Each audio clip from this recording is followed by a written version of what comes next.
You are listening to KLRN Radio, where liberty and reason still reign. Most writers and radio show hosts know that to connect with your fans, you need to do more than just write books or record the latest podcasts. There are many different elements that go into forming an online platform, but there are also many hidden traps. To make matters worse, solid advice on how to survive the muddy waters is scarce. In the book Hidden Traps, I talk about some of the important issues of working with an online platform, highlighting traps that could put your physical or internet security at risk or be harmful to your reputation. Are your social media posts just links with a few disjointed words, making you look like someone who can't complete a sentence? Did your new website cost you more than you anticipated? Are you leaking your personal contact details across the web without even knowing it? Then you need Hidden Traps. Hidden Traps is now available in paperback and ebook from a variety of retailers, including Amazon, Barnes & Noble, and Kobo. Visit blackwolfpublications.com for more details. Do you need a car? Been shopping only to be turned down because of bad credit, low credit, no credit, bankruptcy, or divorce? Guess what? Today's your lucky day, because now you can buy a car, truck, or SUV, just about any vehicle. It's true. Bad credit doesn't matter. No credit doesn't matter. Bankruptcy or divorce, it just doesn't matter. As a matter of fact, your job is your ticket to your new vehicle. We're Auto Credit Express, and we've helped thousands of people just like you. Antonio H. told us, great company, got me connected, and the day I went in, I drove off in the car I wanted. 100% worth your time. Need a car? Get started now and drive off as early as today. Just text FINANCE, FINANCE, to 357-911 right now to get started. That's FINANCE, FINANCE, to 357-911. Auto financing the easy way. Text FINANCE to 357-911. KLRN Radio has advertising rates available. We have rates to fit almost any budget. Contact us at advertising@klrnradio.com.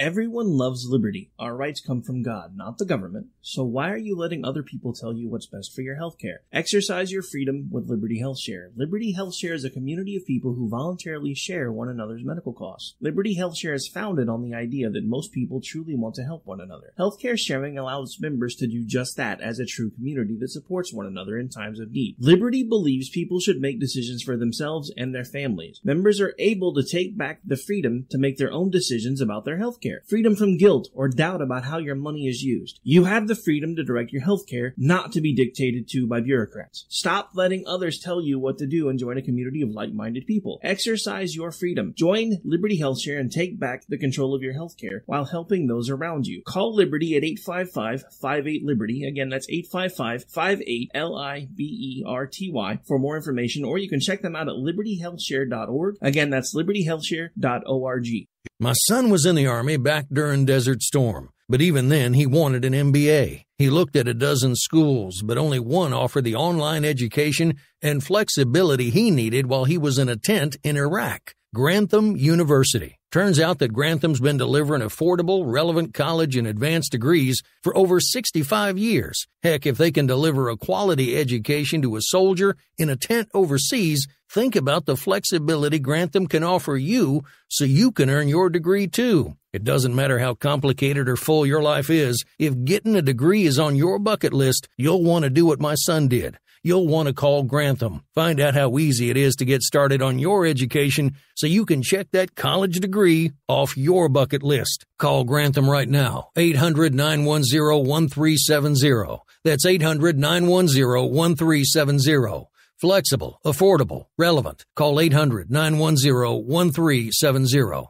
At St. Jude, a family never sees a bill at all. It's like the world has been lifted off of your shoulders. St. Jude Children's Research Hospital. Finding cures. Saving children. Learn more at stjude.org. Sometimes writers feel lost, unsure why a passage may not be working. It's takes another set of eyes to help us nurture our writing into full maturity. At Black Wolf Editorial Services, we strive to enable writers to develop and grow, offering manuscript critiques and line edits through a mentoring editorial style. We also offer assistance on generating a writer's bio for your websites. Black Wolf Editorial Services, nurturing your writing into maturity. For a full list of services, visit blackwolfeditorial.com. You're listening to the Spark Radio Network, internet radio like you've never heard before. Innovation, creativity, and imagination are all said to begin with a spark. So fasten your seatbelt and take the ride of your life and listen for the spark.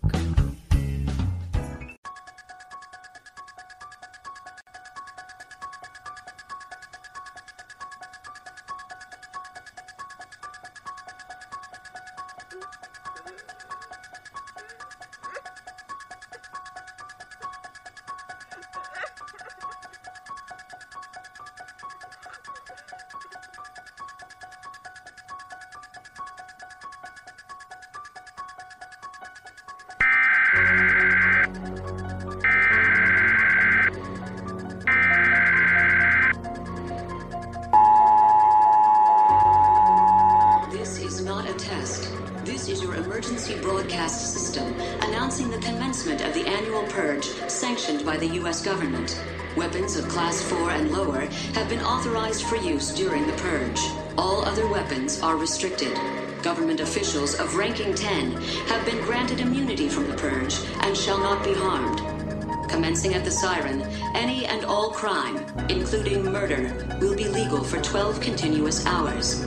Police, fire, and emergency medical services will be unavailable until tomorrow morning at 7 a.m. when the purge concludes.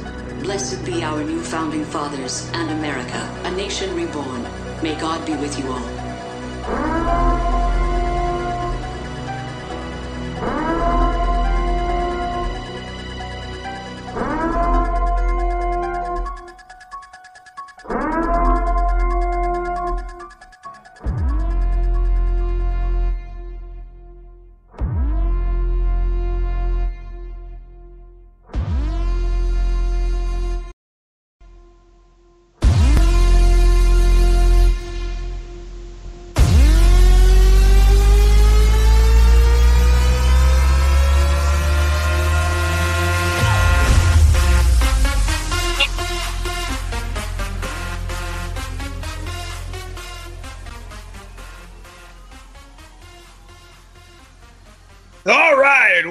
Happy Halloween, everybody. Welcome to the KLRN Super Hellish Halloween Roundup, Mashup, Roundtable. The founding fathers you heard mentioned in the intro are none other than the five of us sitting around this table right now. Yeah. I've always been taught that the polite thing to do is to start with the guests. So I'm going to ask our first guest, renowned writer from Red State, Mr. Brad Slager. Please introduce yourself, sir. Tell us a little bit about you. Well, I gotta say, it seems kind of fitting to have the EBS alarm go off anytime I'm on the air. I should do that for our show on a regular basis. Pretty good, pretty appropriate. But I'm a regular writer and front page of Red State. I also contribute over at the Federalist. I do some local political writing at Sunshine State News. I also cover a lot of entertainment with a couple other sites, Hollywood and Toto with Christian Toto as well. Awesome. And wow, that just totally classed up the joint. Yeah, exactly. It's something we've been looking for a long time. Yeah, hardly that. I mean, I'm more renowned like at the Federalist. I think I have 2 different pieces about Sharknado. At Red State, I've done a piece on Tom Cruise's artificial butt that he used in one of the movies. You know, that's kind of the level I'm at. Yeah, well, we need somebody to bring up the ass end. I'm your guy. That's what I was here for. Well, Brad, it's great to have you with us. It's been a long time, buddy, and you're home. Thank you, I think. Well, all right, look. That's Brad Slager from from Red State. Jesus Christ, it's starting already, folks. Our next guest is from the state of Mississippi. Varric, are you with us? Yeah, it is I, Varric the Sarcastic Jew. Varric the Sarcastic Jew. Tell us a little bit about Varric. Well, by the sound of my voice, you can clearly tell I wasn't born in the greatest country on earth, America. I was born over there. I was born over in the Vaterland in Germany. There's nothing wrong with that. Yeah, now I just kind of shitpost on Twitter. Shitpost on Twitter, just kinda. Okay, I exclusively shitpost on Twitter. Okay, let's get it right. All right. The other guys sitting at this table are no strangers to any of us, whether on KLRN or out on Twitter or other media outlets. Let's first bring in the man that is the co-host of FOOBAR, who's with us tonight for my hour and his hour. And he's going to be keeping this place pretty much on the straight and narrow, I think, because I'm doing a terrible job so far. Orty Packard's at the table, ladies and gentlemen. It's so sad that we lost Foo in the Purge. I'm just so glad to be holed up with you fine gentlemen to survive the next 12 hours.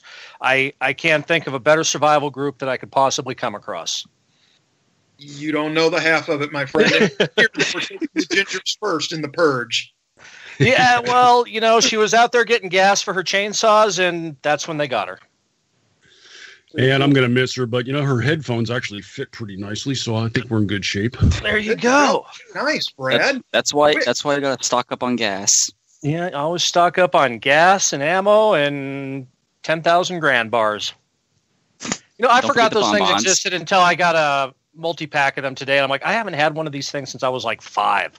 I think I got one on trick-or-treating was the last. I thought they were 100 grand bars. Is it 100 grand? It's 100,000 and grand. It's very confusing. Yeah, I was going to say, did they cheap on us and go to 10 grand?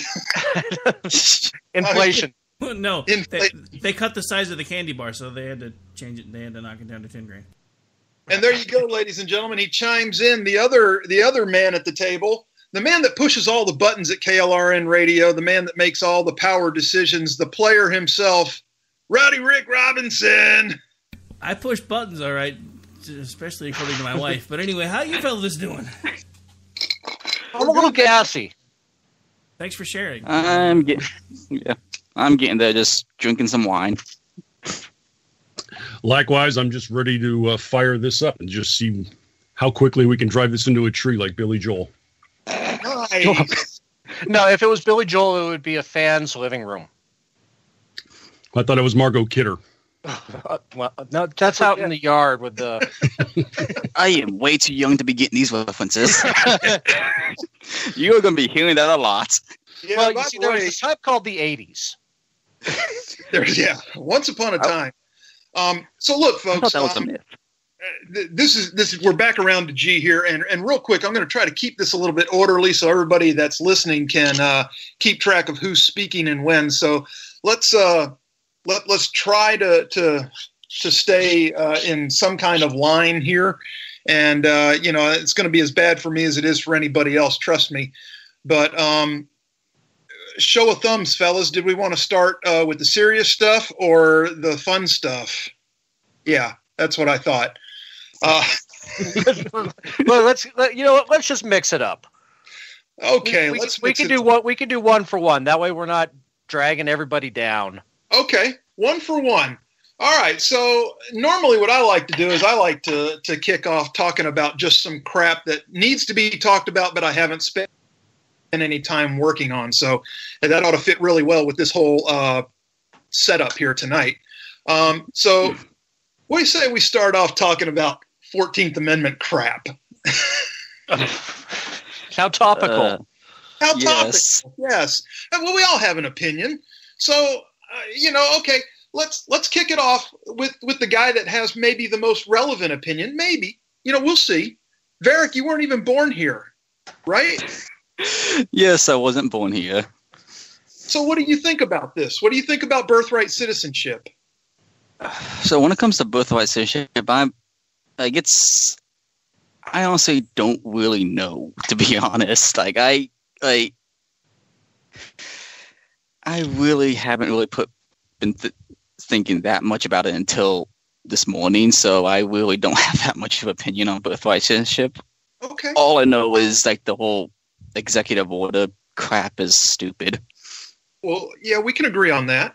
Well, at least you can with me anyway. I'm pretty sure that somebody else here agrees with that too. Well, yeah, it's the okay. Well, Verica, how'd you come to the country? First of all, well, my dad was in the military, so that's kind of how I got a much easier pass than most people. Right. Yeah, with the EO, it's just not the way to do things. I don't think. I mean, it goes with what Jon Stewart said the other night is that Trump's skill is antagonizing people. So when he antagonizes America, it kind of the stuff he's really trying to do flies under the radar. And that's what all I think that this was just a, hey, I'm just going to take a shit and write an EO today. That honestly sounds probably about right with Trump, to be honest. Okay. I mean, that's fair enough. Brad, what do you got on this, buddy? For one, I didn't really know there was a problem with the 14th that we now need to fix it. But that's, Trump's methodology. And I think it's kind of like you just said, too. He does love to do these kind of smoke bomb messages every now and then and have the press just lose their mind. And, Sarah and I talk about this on our podcast every day so often. I mean, what he's talking about and tweeting about for the most part is just kind of him doing stuff on his own, while the real people that run the show are often, way off on the side doing something completely different that goes unrecognized. And that's pretty much been my whole attitude with the presidency. I mean, in my opinion, he's the guy that, Captain Stubing on the Lido deck doing the limbo while the real guys are up in the bridge driving the ship. I think if more people kind of approach things that way, they'd have a little bit better, more of a measured response to what he's saying. I don't think he's going to do anything. Okay. All right, Rick. Okay, so first things first, the only thing an executive order should be used for is to pardon turkeys. Right. And that's next month. That's it. It's basically nothing but a presidential proclamation. They shouldn't be used to try to circumvent Congress, the Constitution, any of the above. Now, as far as the 14th Amendment, there's a very specific part of the 14th Amendment that nobody's really referencing, and I've actually been talking to some historian friends of mine that have actually explained to me why they feel that part's in there. Because there's two parts to the citizenship by birth thing. They have to be born here and they have to be under the jurisdiction of the United States. Now, according to historians, the reason that was put in was because there were several democratic southern states that were actually trying to deny citizenship to now free to African American people, because they were saying that they shouldn't be citizens because they weren't citizens before the war. They're not going to let them be citizens after. And I think that's one of the reasons why that very specific statement was put in there, was because, if you stop and think about it, people that come here illegally aren't really actually subject to any jurisdiction, because what we used to do was pick them up and send them where they came from. We didn't prosecute them. We didn't do anything else. We just picked them up and threw them back out. Well, that's fair enough. We have that, but we also have the Wong Kim Art case from what, like 120 years ago, roughly, where they're claiming that the birthright citizenship has already been upheld. We're talking a long time ago. What is this? I forget what it was, 1880, something like that, 1888. I don't know, but we had a case that actually went before the Supreme Court, and the birthright citizenship was upheld. Very different situation than what's going on today with all these birthing hotels and the tourism industry that's booming off of this. But, you guys, I don't know, maybe I've talked about immigration a few times on here. I've got 3 of my 4 grandparents were immigrants to this country, one well before the other 2. But the grandparents that I grew up knowing on my mother's side of the family were both children when they immigrated to the United States. and one came from Spain, one came from Germany. And my grandmother tells the story of when they were coming over on the ship that her mother told her as they were pulling into Ellis Island, basically, no more Spanish, English only. We're going to earn our way here. Well, and I just have a hard time with people squatting and taking advantage of what so many people sacrificed and worked hard to do the right way. Well, yeah, I mean, that integration is the most important part of immigration. If you're just gonna immigrate to the country and not integrate into it, why are you even here? And I think that has a lot to do with the attitude towards illegal immigrants. You know, especially when you get up into Michigan and in California. Going back to that Supreme Court case you were talking about, G, I would have to mesh it with California history, but I think that was actually the Supreme Court thumbing their nose at California because California kept trying to pass anti-Chinese immigration laws after the gold rush when California became a state. I mean, these were really bad immigration laws that, ironically, California was passing at the time, and it was just basically carte blanche against the Chinese. So I would have to see if that's part of it, but I think that was the Supreme Court trying to tell California, stop with your unconstitutional racist bullshit. Okay, I'll buy that. I mean, you know, like I said, I haven't done a whole lot of research on this, but I mean that definitely came to mind, and it kind of came with what Rick was talking about, that little 5-word clause in the 14th. You know, under the jurisdiction thereof. But you know, anyway, there's a lot of clauses in the 14th that people really like, the indoctrination or the incorporation doctrine. They really don't like that when it comes to the Second Amendment, but they love it with the 14th Amendment. Right, exactly. And again, going a little bit back to what I was saying, you know, you got this booming tourism industry where people are coming here just to have kids. I don't know if you guys have seen any of the mainstream pieces on this cottage industry, but they had a Russian woman talking about, so what? I come here, I have my baby. We don't take anything from your government, but the kid returns when he's 18, comes to the country to go to college, and he's not paying for that. He's getting a grant to go to college. So he is taking something. And he gets to chain migrate his family in here who can come in and start collecting welfare. So they are taking something.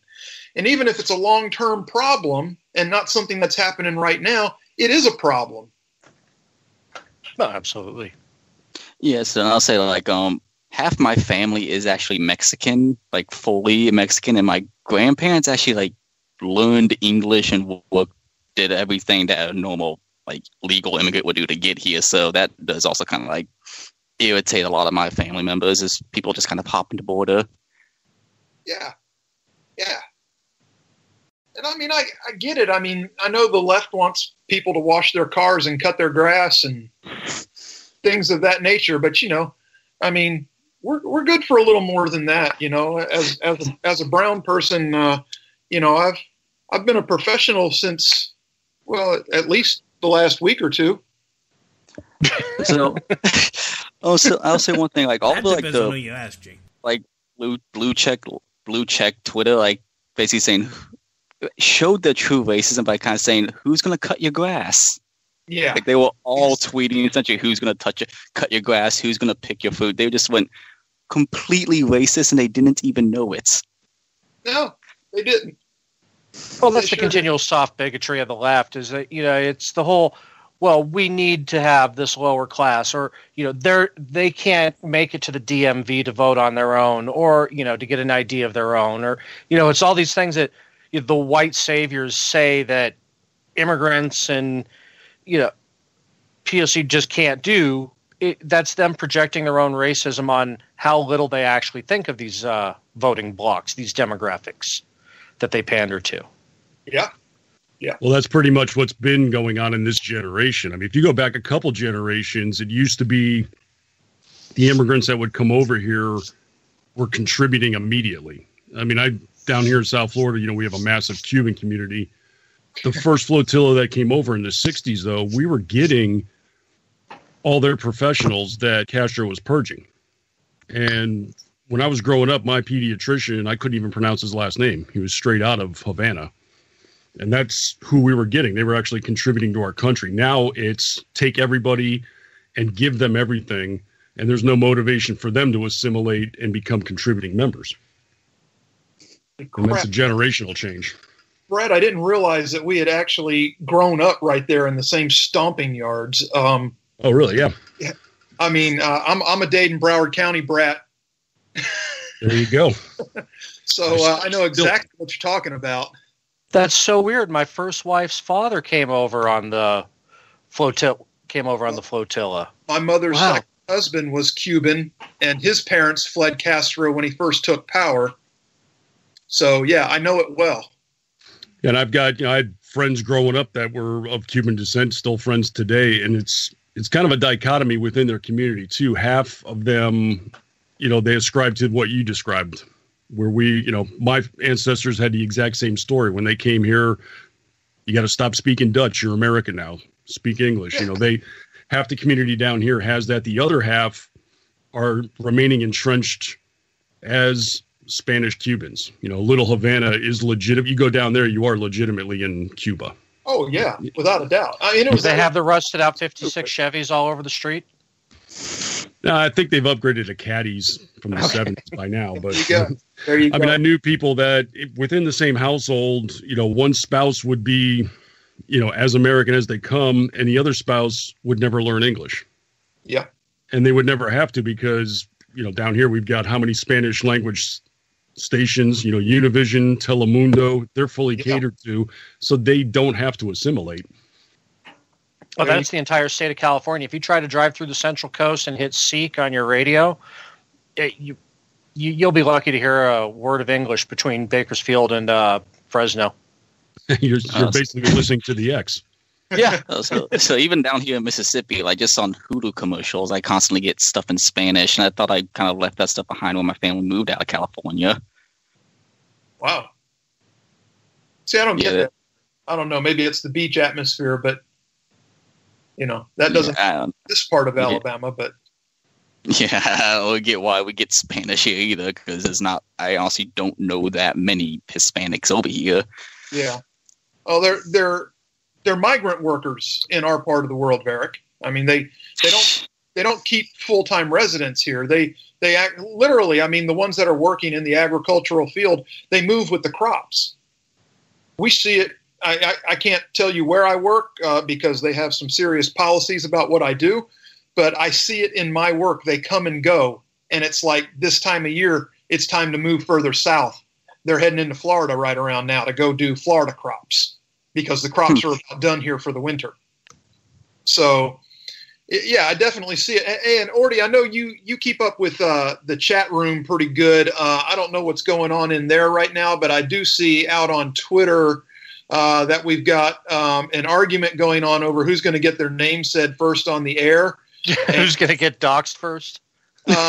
Well, there might be some of that too, but right now the argument, and because he got in first, he's going to win, is between Cornbreb.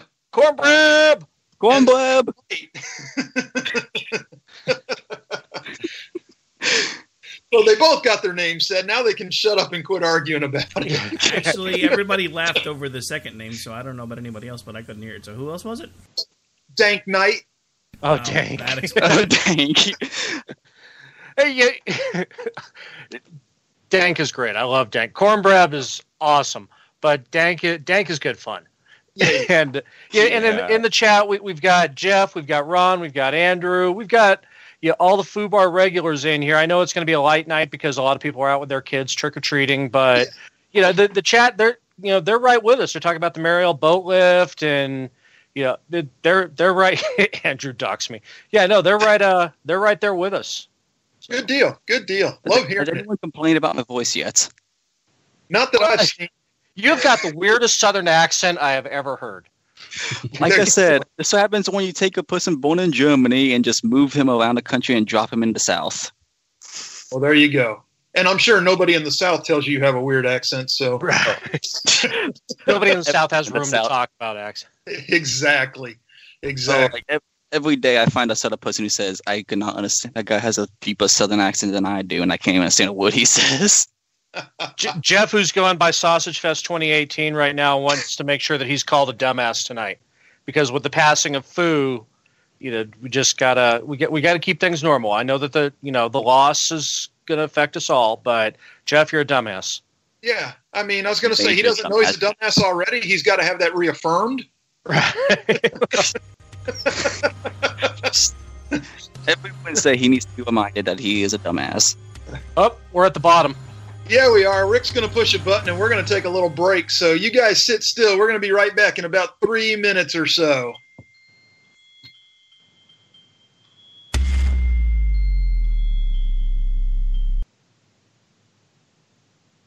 My son was in the Army back during Desert Storm, but even then he wanted an MBA. He looked at a dozen schools, but only one offered the online education and flexibility he needed while he was in a tent in Iraq. Grantham University. Turns out that Grantham's been delivering affordable, relevant college and advanced degrees for over 65 years. Heck, if they can deliver a quality education to a soldier in a tent overseas, think about the flexibility Grantham can offer you so you can earn your degree too. It doesn't matter how complicated or full your life is. If getting a degree is on your bucket list, you'll want to do what my son did. You'll want to call Grantham. Find out how easy it is to get started on your education so you can check that college degree off your bucket list. Call Grantham right now. 800-910-1370. That's 800-910-1370. Flexible, affordable, relevant. Call 800-910-1370. Tired of paying outrageous prices for Viagra? Well, we have great news for you. Now you can finally get Viagra at huge discounts. Healthy Man allows you to save up to $500 on Viagra. Why pay U.S. pharmacy prices of $15 per pill or more when you can get Viagra for less than $3 a pill? Call today and get 40 Viagra pills for only $99. This can cost as much as $600 at your local pharmacy. You can't afford not to call us. If you want Viagra at the lowest prices, never pay $15 a pill pharmacy prices again. Get Viagra for less than $3 a pill. Call 1-800-516-7602 today and save up to $500 and get 40 pills for just $99. Healthy Man is fast, easy, and affordable. Operators are waiting at 1-800-516-7602 to take your call right now. Call 1-800-516-7602. That's 1-800-516-7602. Again, 1-800-516-7602. Attention business owners and independent contractors. This is a money-saving message from Tax Mediation Services. If your business owes $20,000 or more in taxes, we can help you today, right now. Listen, dealing with the IRS is no picnic. It's an intimidating and extremely stressful process, and you don't want to go it alone. Our attorneys know every law, every tax break, and every possible opportunity to help you resolve and reduce your tax debt. And if you owe more than $20,000, you may be at the top of their hit list. So don't take your tax debt lightly, because it will not go away on its own. The IRS can seize your bank accounts, your home, and even shut down your business. Call our tax experts today at 1-800-783-0810 and let us deal with the IRS while you focus on your business. That's 1-800-783-0810. Again, that's 800-783-0810.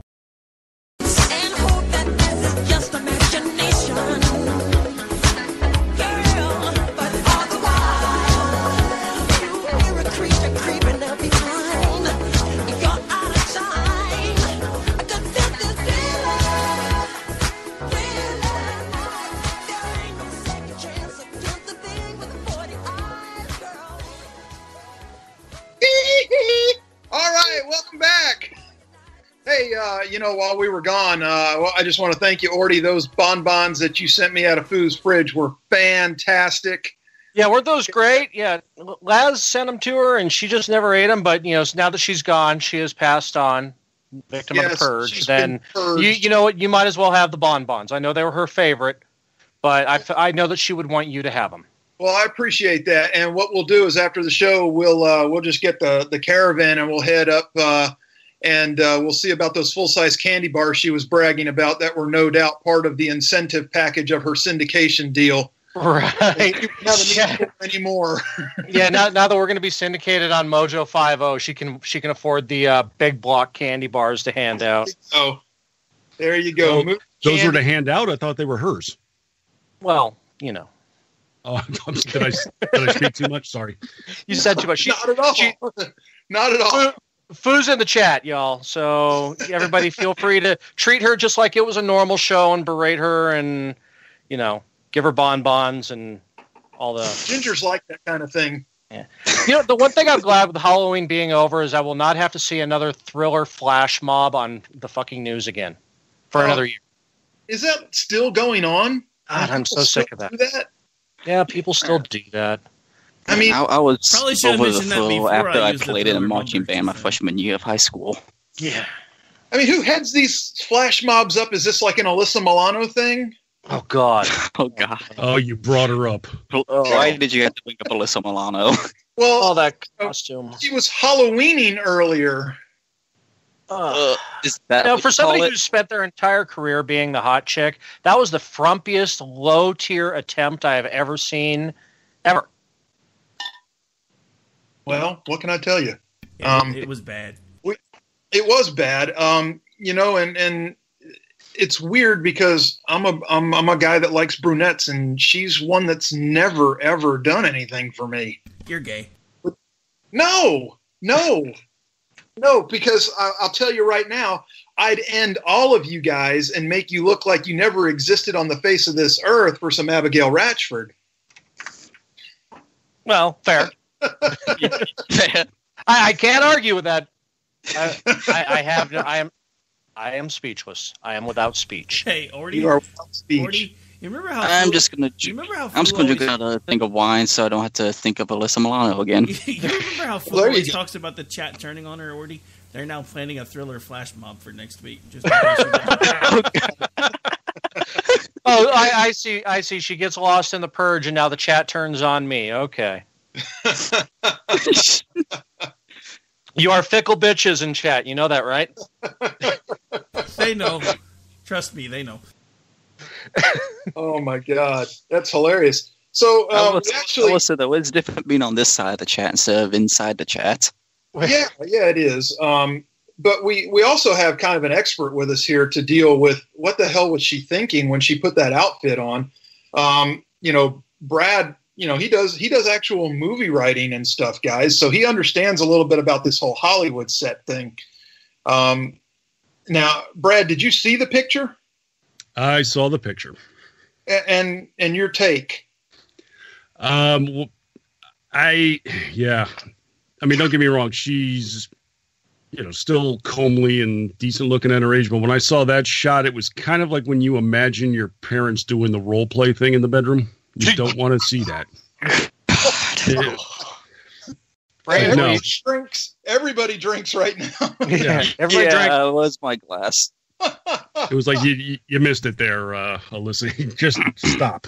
Class, And of course, you know, she's doing it to pull straight from the politicize bottle. things because she just can't help herself. And she's like, yeah, go dress up and have register to vote parties or go knock on your neighbor's door and encourage them.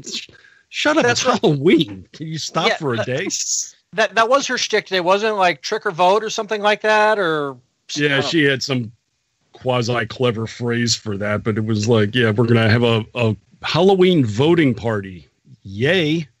Yeah. That's what everybody wants. I can't think of anything more boring.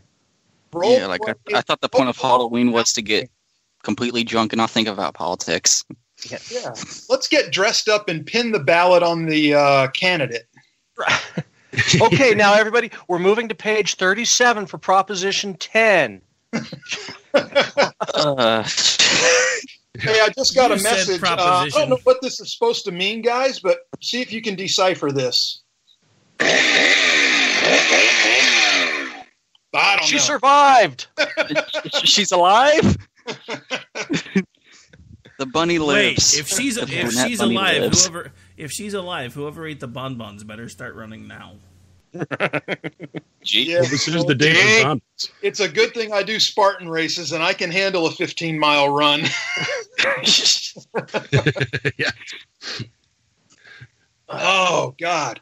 I would just do my unusual move and aim for the fence and try to get over it quicker than anyone else. That's all you have to do, man. You don't have to be first. You just can't be last. Yeah, I don't have to outrun the zombie. I'll pull my Mexican and jump. You don't have to outrun.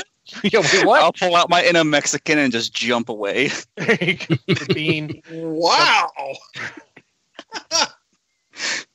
You don't have to outrun the zombies. You just got to outrun chat. Oh man.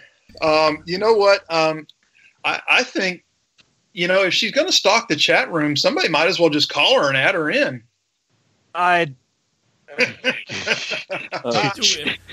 Who is she talking? She's checking. Oh, Rick, she's trying to get a hold of something. You. I don't know. I'm trying to figure it out. Hang on.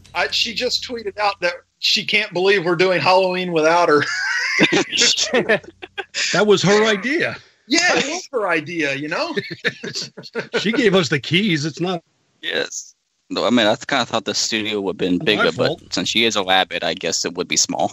It is kind of cramped, isn't it? We're going to have to talk to management. Oh, wait a minute. He's on here with us. Never mind. Yeah. You gonna shell out to expand this, Warren? Because I'm not. I got it. Where'd all that twitchy money go? Yeah, she's spending on full-size candy bars. Yeah, I mean, we do have the owner of Twitchy. I mean, can't we do something? Right. Well, if she'd stop buying full-size candy bars and bonbons, we might be able to do something, but Oh, well, pardon me. That's why my microphone has a hand crank. The money went somewhere else. Well, with Trump's tax cuts, that shouldn't be a problem. Oh yeah, I'm just swimming through money with all those tax cuts. Hey, well, look, let's be fair. How many presidents have given you more money back in your paycheck? Whether it's a little or a lot. How many have given you more money back? I can think of two. Yeah, well, okay. Not since Reagan that I can really remember. Okay, well, we had tax cuts under Bush that put more money in my check that I remember. And now we have tax cuts under Trump. Under Reagan, I was not really old enough to be working yet, so sorry. You're older than me. I was working under Reagan. Yeah, but you were picking oranges in California, so. Well, I was left at a mime school, and they did pay, and and you were left on a donkey farm, and the gypsies, we just stole whatever we needed. There you go. Now, I will say this: at the end of Reagan's time in office, I was working, but I was not able to vote for Reagan in '84, so it was 86 before I actually had a full-time job.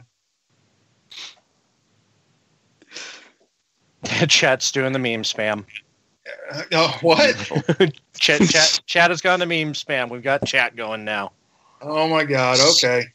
Man, I kind of wish I was there, but no, you it don't. Is fun. Yeah. No, you don't. No. Turn away. Okay, I'll stay here. No, don't look into the light. Okay. Yeah. So while we're on the subject here of poor role playing and acting and all that good stuff, let's go ahead and hammer out some Halloween movies. Everybody's got a favorite, right? I mean, it's that time of year. Let's hash it out. Rick, kick us off. What's your favorite Halloween movie and why? My favorite Halloween movie actually has to be the original Halloween movie. Not to be cliche, but that was actually one of the first ones that really scared me. Friday the 13th movies were always corny. That one actually scared me. All right. Barrett, hash it out. Rick stole my answer because I actually just recently watched that, so that's kind of like in my mind. So just watching how I'm sorry, making y'all sound old, but the old slasher movies were back in the day. They just are a lot better than a lot of the new stuff that comes out these days. Okay, Orty. Rick stole my answer because I actually just recently watched that, so that's kind of like in my mind. So just watching how I'm sorry, making y'all sound old, but the old slasher movies were back in the day. It doesn't work if you don't turn your sound off, woman. Stuff that comes out these days. I was wondering what was going on. Why are we getting loose? I don't know. I don't know what that was about. Somebody is doing something that they weren't doing before. My bad. Good. You had to turn the volume down. The show came from inside the house. I know. It was terrifying. I'm so sorry. Alexa. She got me. I was like, what the hell? Why am I hearing all this audio? Oh, shit. I have the other window open. My bad. Sorry, you have to hear my voice more. I was like, holy hell, are there like 20 people on this show? What's going on? Yeah, and I was gone the whole time. As soon as you logged in, I got bumped out. Did you really? Yeah. Oh, life is good. Life is great. Oh, so I you did it again. Having fun, are you? Well, we are. We are. Are you? What are you guys talking about? Thanks. We've been actually talking about you and how you were purged and we were eating your bonbons and we were coming to your candy bars. Why would you purge me? I'm so delicate and loving. Why would you do that?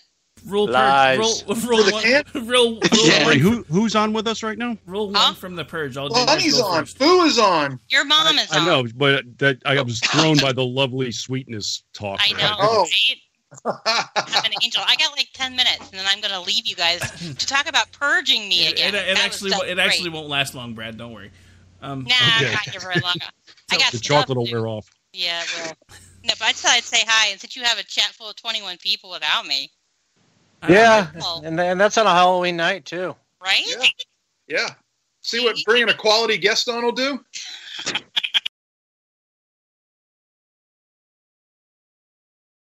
Talking about Brad, because I'm just kind of here just drinking wine. Well, I did bring my probation officers. They filled up the chat pretty nicely. Brad, you're killing me. You sound like, hello, everybody, this is Brad, and I do radio. Yeah, that's exactly, because I'm such a professional. You sound like it. How's it going? What's the weather today down in San Diego? No, oh my God. So you guys having a good time? Are you having a nice Halloween? Well, no shit.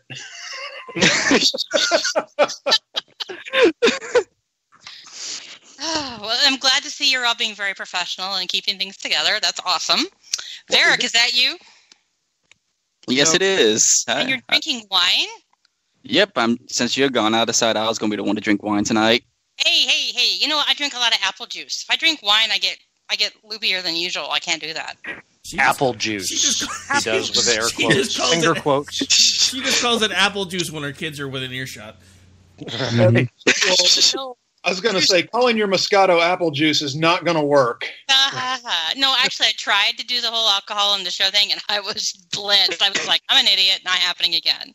Yeah, that was great. It was great. You had fun. That was awesome. Awesome. Trainwreck radio at its finest. It was great.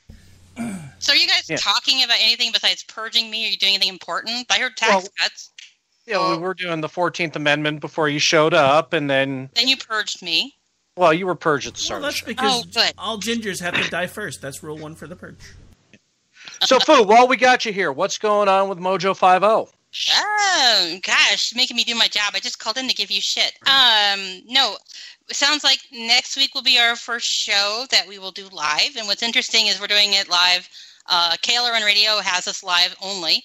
And so we will do a certain portion of the show that will be recorded and aired on Friday nights on Mojo 50. And then we will have hey, hang on. I don't mean to correct you, but if you say that, Mojo they're going 50. to kill you. I know I'll get in trouble. I'm the talent. What are you going to do? No, so basically, Mojo 50, we're going to be there on Friday nights, and then there's going to be about 10 minutes or so of content that we will do just for KLRN. So that's what our plan is. Next week will be the first show. So bring your A game. Do your research and stuff, dude. He's the only one of the two of you that does any research. Good. Yeah, Brad told no homework. No, I don't do any research, though. He has to do all the prep work. Otherwise, nothing gets done. Nothing gets done. It's true. It's true. It's in my show notes. Big show notes. And I know what he does for prep, so that's kind of scary. Isn't that terrifying? I know, right? Kind of like when Joe Buck gets fed the Post-it notes with stats, and he makes it sound like it just came off the top of his head. Right, to bring him up. Oh, Oh, and I have to tell you, so we had like a bazillion kids. The house was scary, which was really fun. But then our neighbor across the street is like this young guy and his wife, and they have probably a 1.5-year-old kid. Anyway, we went over today to make sure they knew we weren't insane, like this really loud, and we have lights and, you know, all that crazy stuff. So we went and talked to them, like, oh, no, we're totally cool, right? So we locked down. We're all done. We look over, and he's sitting on the front porch with a Halloween mask on. And my husband's like, what the fuck is he doing? And I'm like, I don't know. He's standing out there. So my husband, who likes to scare everybody, was like, what the fuck is he doing? I was like, I don't know. So he sits out there for like 15 minutes. Then he goes inside the house and sits in the window with the mask on, just staring at our house. So he's with my husband. He's in my husband's bed. It was so great because my husband scares everybody. So it's been a fun night. We gave out full-size candy bars to the first 100 kids who showed up because they were brave. And then I started dumping candy at kids that had all these bags. So we've had a lot of fun. Home! Get out of here! Come on! I'm trying to get Rick. Hey, Rick, I'm going to call in for a few minutes. Ding dong. Friggin' get the door. All my lights are off, But, yeah, what are you going to do? I think I'm not 100% certain here. Rick, correct me if I'm wrong, but we didn't have an F-bomb until she showed up. Is that correct? That is correct, sir. Point of order. I did drop an F-bomb. But your F-bomb's nobody heard you. You ratted yourself out for no reason. Nobody noticed. Well, no, because I slide mine in casually in the conversation. So do I. Boo puts an exclamation point on them. I do not. I'm gifted at swearing. It comes naturally. Okay. You guys had not said an F word, but this, I guess. Wait a minute. Gifted or conflicted? Both. So we probably shouldn't. You need to do your disclaimer if I'm on the air. Too late. The following program contains coarse language and adult themes. Parental discretion is advised. Welcome to FOOBAR. You didn't do that. What's that? I heard what you guys were talking about. You didn't do the warning at the beginning? He didn't warn us, that's for sure. Yeah. Right, stop talking in all caps, Sam. I don't talk in all caps. Yes, you do. Okay. You just don't. I probably do. Yeah, but no, I'm not planning on hogging your Halloween sausage fest. I just came on to say hello and to thank you all for being here so I can not have to be here and to wish you all a happy Halloween. You just wanted to be in a studio full of guys, don't lie. And to tell you to stop talking about my fucking bonbons. That don't exist anymore because I ate them. Well, actually, they got really melty. They didn't survive the Virginia summer. They got yucky. I had to get rid of them. True story. That's all right. A fan will send you more. Oh, my God. That's so terrifying. Yes. Yeah, it is. But no, I'm not going to hog your time. You boys have fun. Don't get us in trouble. And no TBCs, no BBCs, none of that crap. All right? Good talk. You know we're doing all that now, right? I'll feed the Zen. All right. Happy Halloween, guys. Thanks for letting me barge on your sausage fest. I'll talk to you later. All right, bye. Okay, somebody DM me the acronym translator. What did you need translated, Brad? She was just spelling a lot of stuff, and I couldn't keep up. It's all things that I have said on the show that we aren't actually allowed to say. Like the very first show I did with her, the topic got on Milo Yiannopoulos, and I said, "Hey, the guy just got famous for writing about how outrageous he is doing cocaine and sucking big black cock," and I did not get that in my notes of words I could not say. So, yeah. Well, there you go. Some lines you don't see until you cross them. Right, exactly. Okay, I will just boot it out for a second, so I kind of disappeared. Oh well, I mean, you missed some fun. Wow. Yeah, more like a tripwire instead of a line you cross, huh? Right. But before I cut out, before Foo knocked me off, we were talking about Halloween movies. Yes, and it was your turn. Oh, it wasn't my turn. Well, I heard Rick mention Halloween, yes. And that is the most convoluted, disjointed franchise ever. It's like some of them are sequels, some of them are prequels, some of them are reboots. I mean, the first one was great, but everything after that, I have questions. But mine would be Evil Dead 2. Evil Dead, nice pick. Yeah, that Bruce Campbell, he is he does not get the credit in the industry that he deserves for his. And there's two words as to why. Okay. I can sum his discrediting in 2 words. Briscoe County. You know, I didn't mind Briscoe County. I really didn't. I thought that was good. That and Cleopatra 2525 was a good Sunday afternoon hangover's worth of TV. Okay, on to Brad.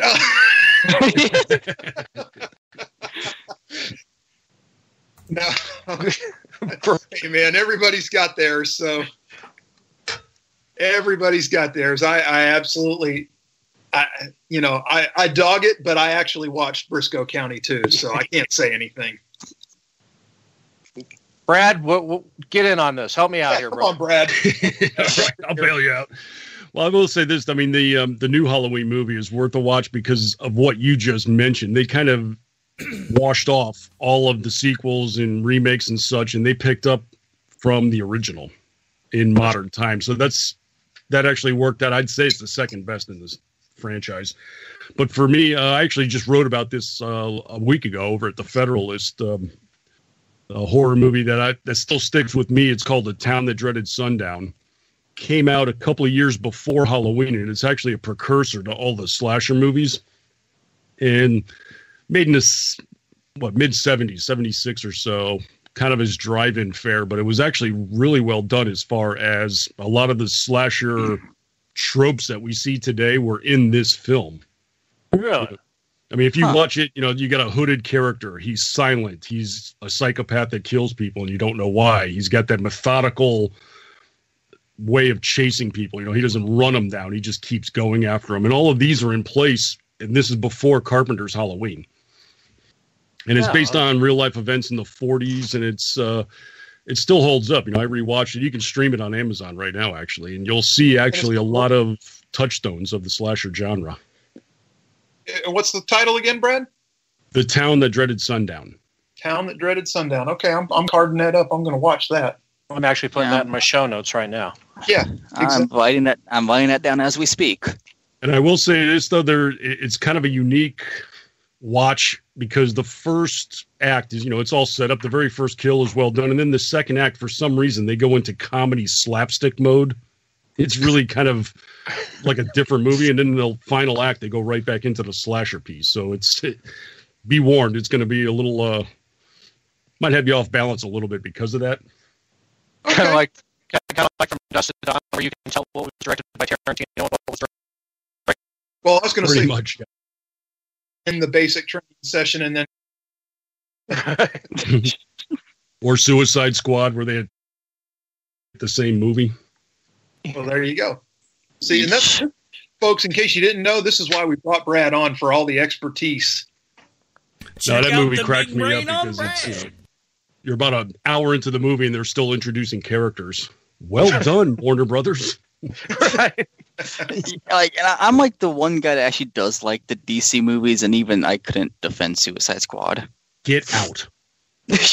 Okay, I'll Cut leave. His mic. Well, look, for me, guys, I have a sentimental favorite, and then I have a real favorite. My sentimental favorite goes to Friday the 13th, Part 2. Sentimentally, because it was filmed about 20 minutes up the road from me, partially. Great little area called Burns Lake. This is where they recreated Camp Crystal Lake, and they shot a lot of the scenes there for that movie, and it was fantastic. I was in high school here at the time when that happened, so fun time, sentimentally speaking.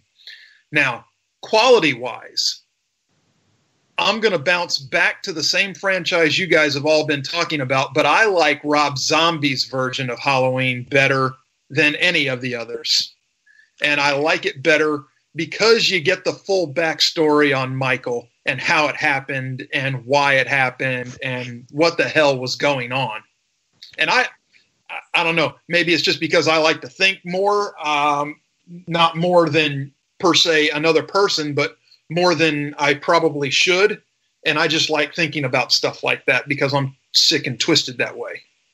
No, I did like Zombie's take on Halloween. Zombie, he's really a good horror genre. Yeah, I know that's his whole shtick, but I thought House of a Thousand Corpses was really good too. It was done well. Really, really was. So anyway, okay, that wraps up Halloween movies, and that gets us back to the top of the hour. So we're going to take another break here, and Rick's going to push a button, and you guys can refill your booze and be back in, 3 or 4, Rick? This one's top of the hour, brother. We'll be back in about 5.5. There you go, 5.5. So you got a little time. I will go reload.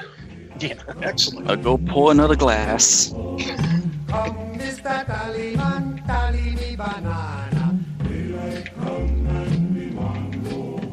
It's 6 foot, 7 foot, 8 foot bunch. Daylight come. You are listening to KLRN Radio, where liberty and reason still reign. Most writers and radio show hosts know that to connect with your fans, you need to do more than just write books or record the latest podcasts. There are many different elements that go into forming an online platform, but there are also many hidden traps. To make matters worse, solid advice on how to survive the muddy waters is scarce. In the book Hidden Traps, I talk about some of the important issues of working with an online platform, highlighting traps that could put your physical or internet security at risk, or be harmful to your reputation. Are your social media posts just links with a few disjointed words, making you look like someone who can't complete a sentence? Did your new website cost you more than you anticipated? Are you leaking your personal contact details across the web without even knowing it? Then you need Hidden Traps. Hidden Traps is now available in paperback and ebook from a variety of retailers, including Amazon, Barnes & Noble, and Kobo. Visit blackwolfpublications.com for more details. Do you need a car? Been shopping only to be turned down because of bad credit, low credit, no credit, bankruptcy, or divorce? Guess what? Today's your lucky day, because now you can buy a car, truck, or SUV, just about any vehicle. It's true. Bad credit doesn't matter. No credit doesn't matter. Bankruptcy or divorce, it just doesn't matter. As a matter of fact, your job is your ticket to your new vehicle. We're Auto Credit Express, and we've helped thousands of people just like you. Antonio H. told us, great company, got me connected, and the day I went in, I drove off in the car I wanted. 100% worth your time.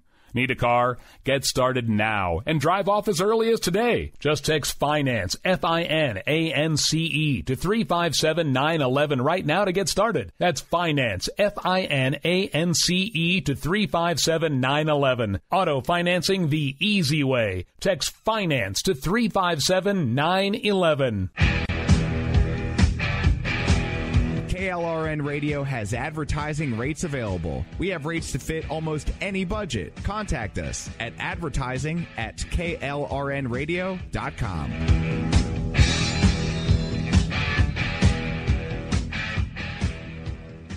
Everyone loves liberty. Our rights come from God, not the government. So why are you letting other people tell you what's best for your healthcare? Exercise your freedom with Liberty Health Share. Liberty Health Share is a community of people who voluntarily share one another's medical costs. Liberty Health Share is founded on the idea that most people truly want to help one another. Healthcare sharing allows members to do just that as a true community that supports one another in times of need. Liberty believes people should make decisions for themselves and their families. Members are able to take back the freedom to make their own decisions about their healthcare. Freedom from guilt or doubt about how your money is used. You have the freedom to direct your healthcare, not to be dictated to by bureaucrats. Stop letting others tell you what to do and join a community of like-minded people. Exercise your freedom. Join Liberty Health Share and take back the control of your healthcare while helping those around you. Call Liberty at 855-58-LIBERTY. Again, that's 855-58-LIBERTY for more information, or you can check them out at libertyhealthshare.org. Again, that's libertyhealthshare.org.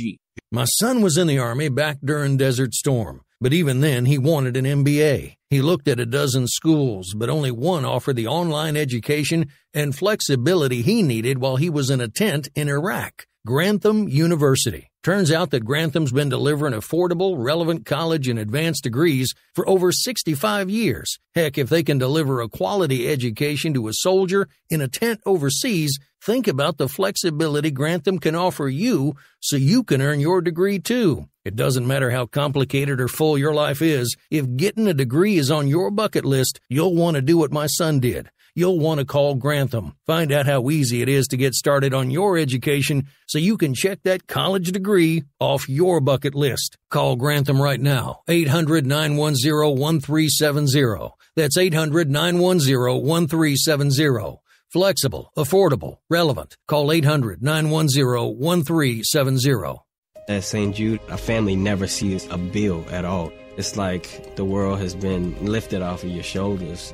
St. Jude Children's Research Hospital. Finding cures, saving children. Learn more at stjude.org. Sometimes riders feel lost, unsure why a passage may not be working. It takes another set of eyes to help us nurture our writing into full maturity. At Black Wolf Editorial Services, we strive to enable writers to develop and grow, offering manuscript critiques and line edits through a mentoring editorial style. We also offer assistance on generating a writer's bio for your websites. Black Wolf Editorial Services, nurturing your writing into maturity. For a full list of services, visit blackwolfeditorial.com. You're listening to the Spark Radio Network, internet radio like you've never heard before. Innovation, creativity, and imagination are all said to begin with a spark. So fasten your seatbelt and take the ride of your life and listen for the spark.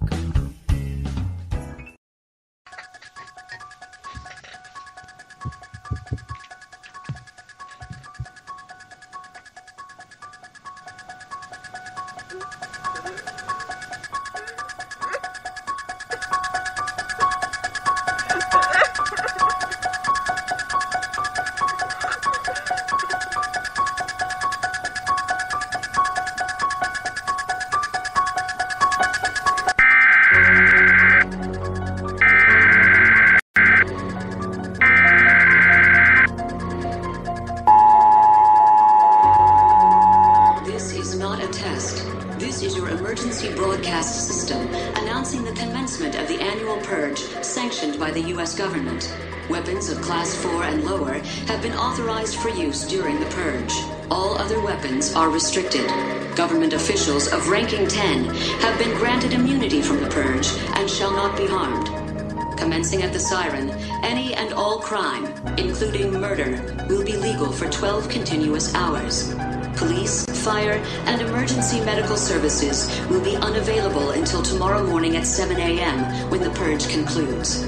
Blessed be our new founding fathers and America, a nation reborn. May God be with you all.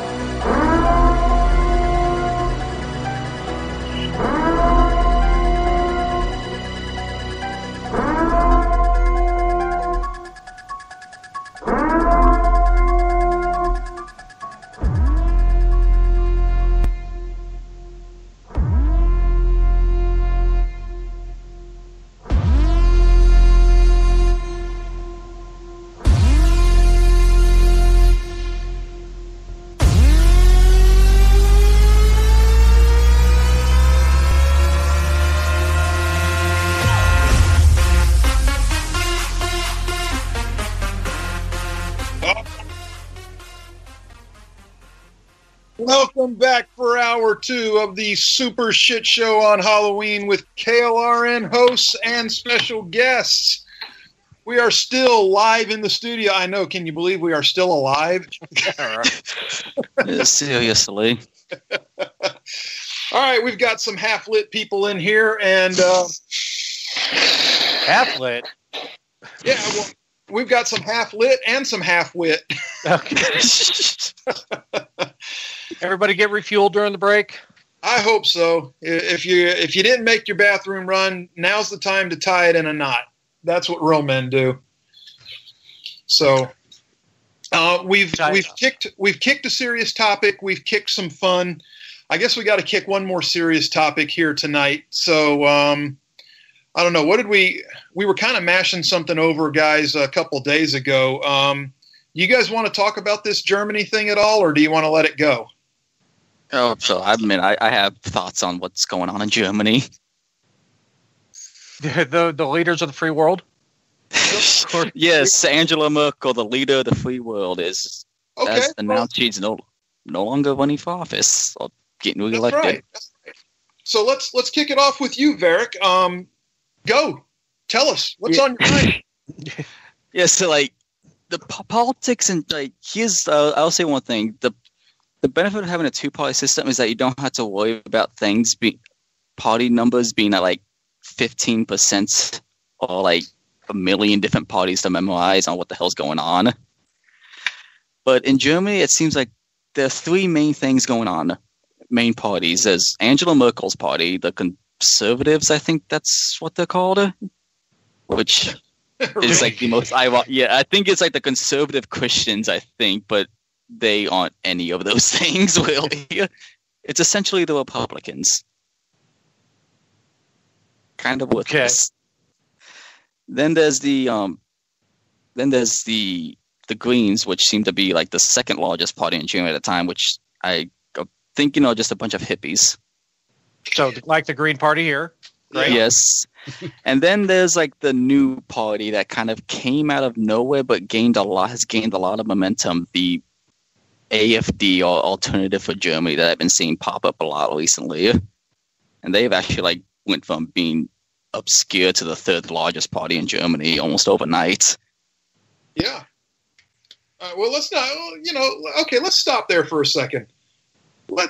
Let's not say overnight, okay? Because this has been brewing for a few years. It has. Like, there's been a lot of stuff going on in Germany the last 15 years that led to this new party that's kind of popped up. I mean, how much of this do we attribute to groups that actually got this thing rolling, like maybe AFD or Pegida? I really don't know too much because, like, the main thing that AFD has kind of like been running on is the whole immigrant and migrant thing that's been going on in Europe the last decade, I think now. Right. And that's like the main issue is just everyone's kind of getting killed and raped in Europe, so let's do something about it. Okay. So this is, Pegida's basically the same thing. I think they just started it first, and AFD is kind of what it's morphed into. That's kind of like the Golden Circle down, or the Golden Triangle down in Greece, right? Kind of a ultra-nationalist party. Oh, yeah. Yeah. Well, I will give the AFD one credit. They have, in one of the recent speeches I watched in, more like rants in the German parliament or Bundeswehr, they touched on the fact that it's like almost impossible. Kind of said it's almost impossible for women and Jews to walk around. Well, you've seen those stories too. Yeah. But I will admit, once I heard them like saying Juden multiple times, I had to backtrack to make sure I heard them correctly. Well, yeah. So what else you got for us, Varric? What else is Merkel not running a good thing or a bad thing?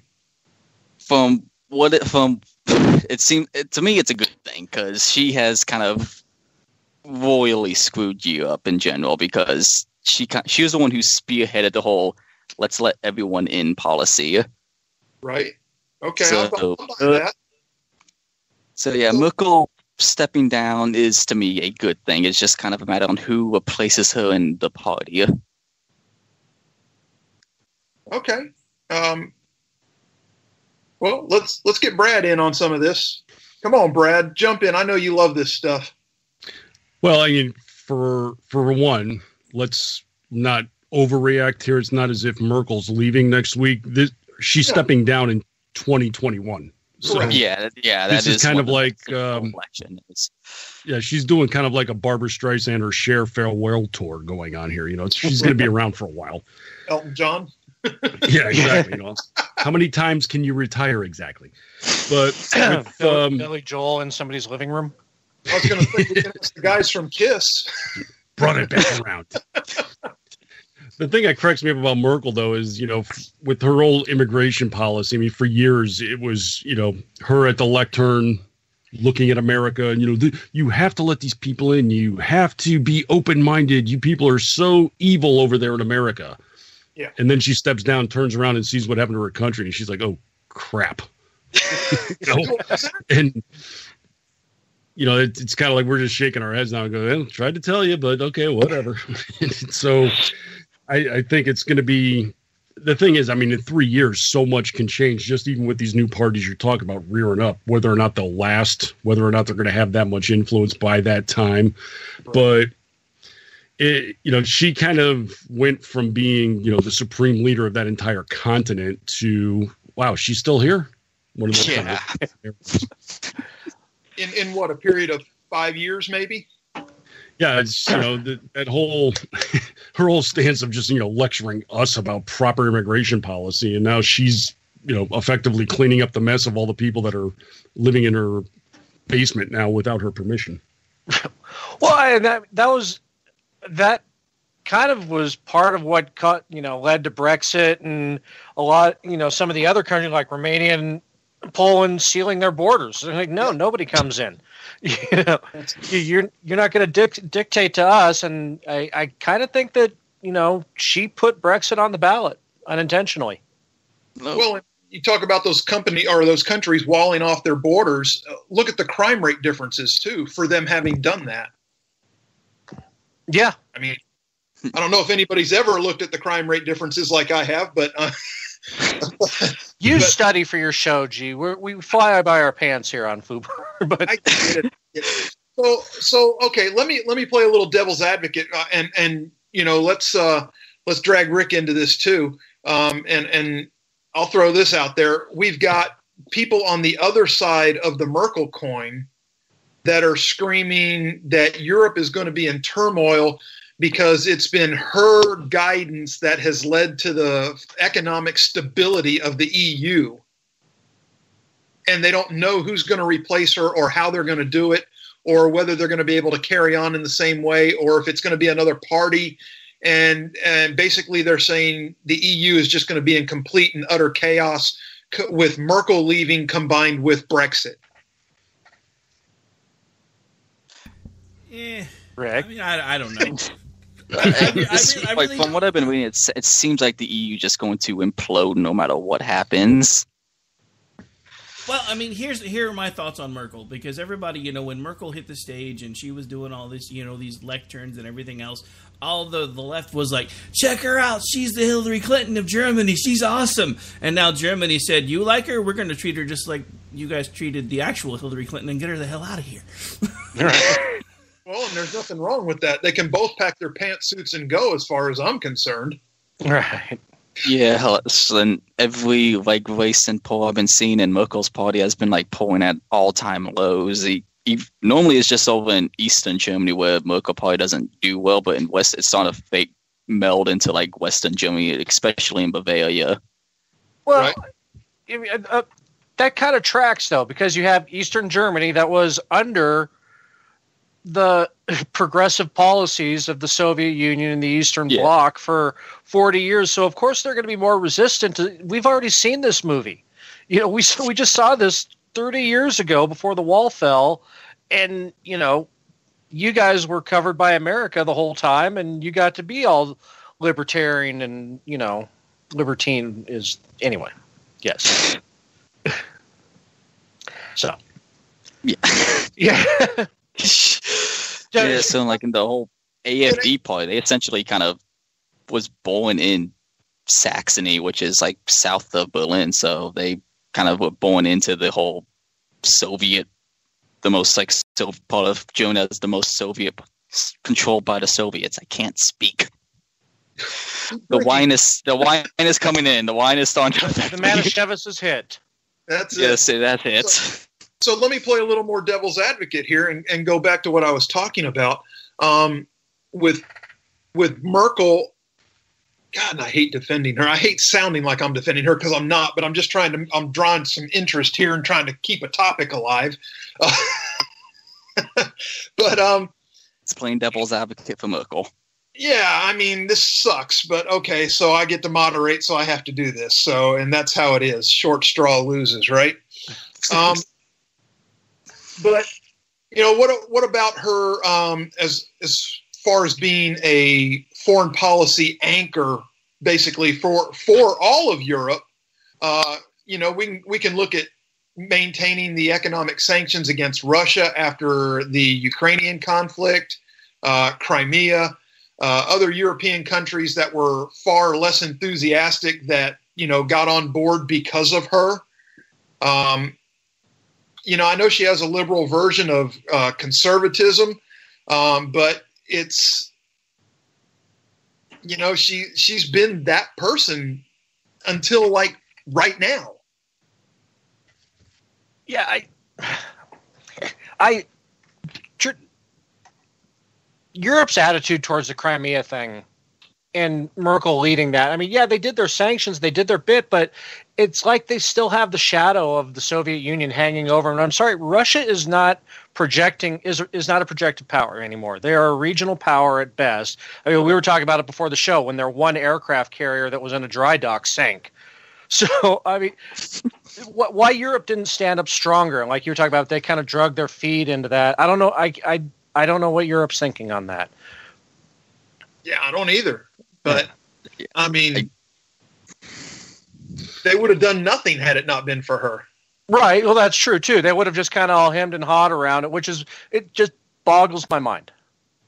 I honestly kind of think, after the World Wars, Europe's just been in a massive identity crisis. They don't really know what to think, so that's kind of why they go from sanctioning Russia to let's let everyone in to whatever the hell happened with that blasphemy law stuff. But I think that's all a result of the EU. I mean, when they pulled the unionization, they, for a while they had their honeymoon phase and everything. They looked stronger as a unified area. The euro itself was fairly strong monetarily. Right. And today, they're in disarray. I mean, the euro has near parity with the dollar. There's really no core leadership over there any longer. Nope. And as much as the liberals in America keep saying, you have to be like Europe, you have to be like Europe. Well, they open up the doors, let everybody in, and now they're in disarray. The last thing in the world I would do is look at them as a model for anything. Right. Yeah, and still, actually, the EU was originally designed to stop France and Germany from trying to kill each other every few centuries. Yeah, the auto-genocide, bi-generational auto-genocide of Europe. Yeah, all it did was just postpone it a few years. I agree. Yeah. And then we got, of course, we talk about the economics of the EU. We've got the countries that have been branded as the pigs, the debtor countries. Greece and Cyprus and... Greece. Spain and Greece. Yeah. Well, that's the problem is they, now that they're unified, when you've got countries of that nature, that's everybody's problem now. They have to bail them out. They have to fix it. And they did not, that's the kind of stuff they didn't anticipate. They kept looking at, bring us together. We're going to be strong as a unifying force without really applying the theory of the weakest link. Right. Yeah. Look, there's no such thing as an EU army. No. They count on each other to each do their part if it were to come to something like that. But how can you do that when you've got, let's say, 15% of your countries of the Union are debtor countries? Well, and that speaks to Trump when he said NATO isn't pulling its fair share. Well, they're not even pulling their fair share domestically either. Not even in NATO. It's just financially or militarily. Everybody's doing their bare minimum, but expecting England and France and Germany to carry them along like they always have. So when Germany's doing like the bare minimum, because I think I read that based on the numbers given by the German military minister, that most of the aircraft, I think they don't have like 5 jets that are actually combat ready. Yeah, like the German the Luftwaffe has fallen. Yes. That's pretty rough. So, I mean, really, somebody's gonna take over this quote unquote conservative party.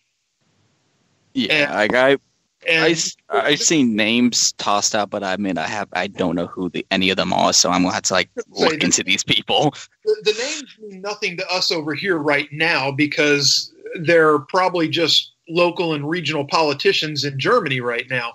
But here's the thing. They're going to inherit a country that looks like it might be heading down a road of fracturization, like you're seeing in Spain, where you've got the north of the country wanting to break away and be their own independent. Yeah, the whole Catalonia thing. Yeah, exactly. I don't know how strong this AfD movement is in Germany. I know that as they go from town to town and protest, the crowds are steady in the 5,000 and 6,000 and 7,000 people range in every town they manage to get into and go.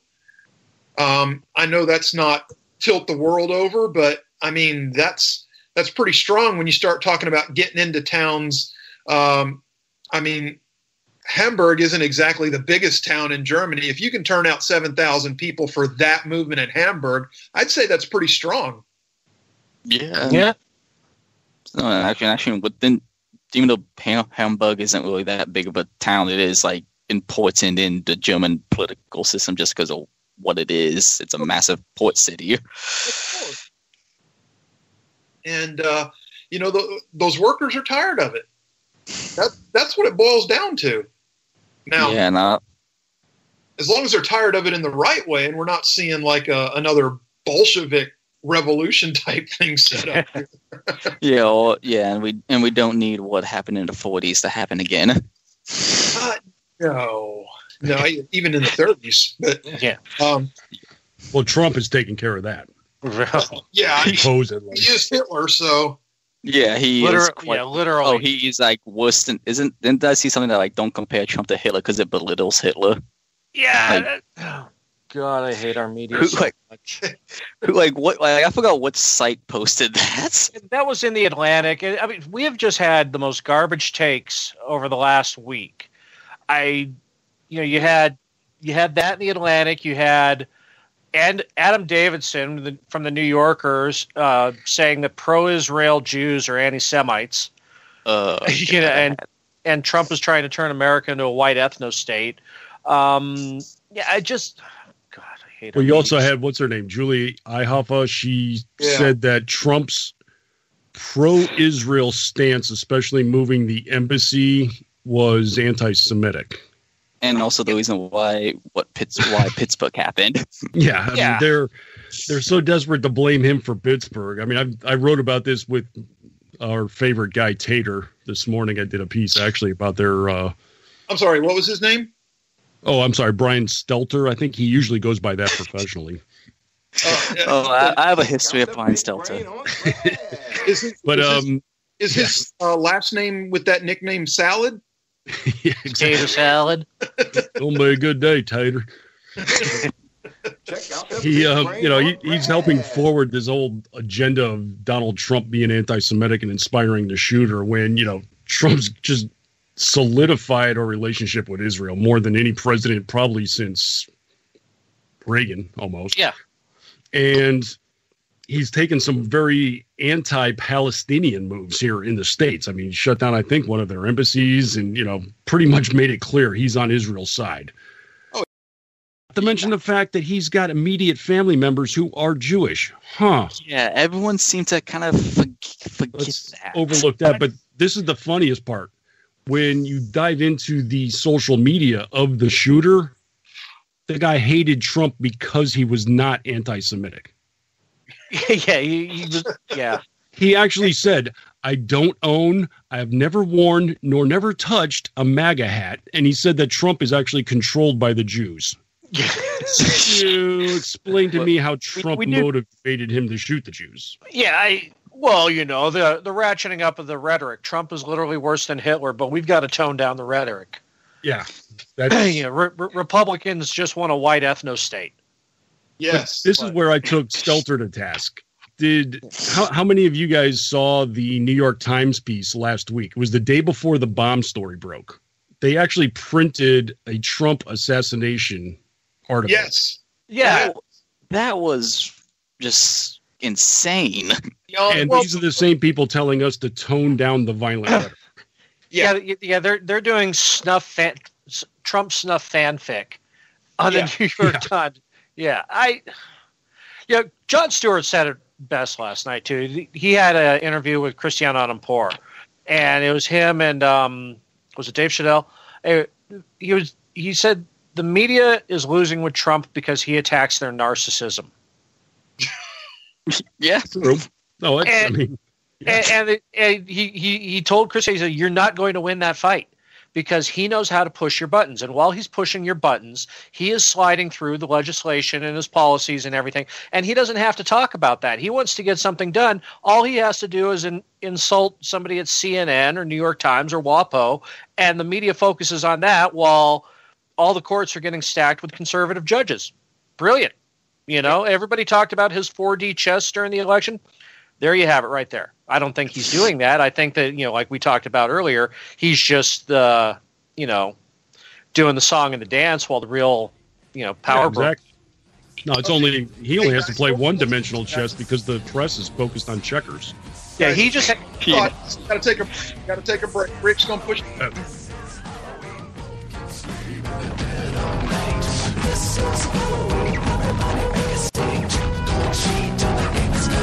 Son was in the Army back down to Desert Storm, but even then he wanted an MBA. He looked at a dozen schools, but only one offered the online education and flexibility he needed while he was in a tent in Iraq. Grantham University. Turns out that Grantham's been delivering affordable, relevant college and advanced degrees for over 65 years. Heck, if they can deliver a quality education to a soldier in a tent overseas, think about the flexibility Grantham can offer you so you can earn your degree too. It doesn't matter how complicated or full your life is. If getting a degree is on your bucket list, you'll want to do what my son did. You'll want to call Grantham. Find out how easy it is to get started on your education so you can check that college degree off your bucket list. Call Grantham right now. 800-910-1370. That's 800-910-1370. Flexible, affordable, relevant. Call 800-910-1370.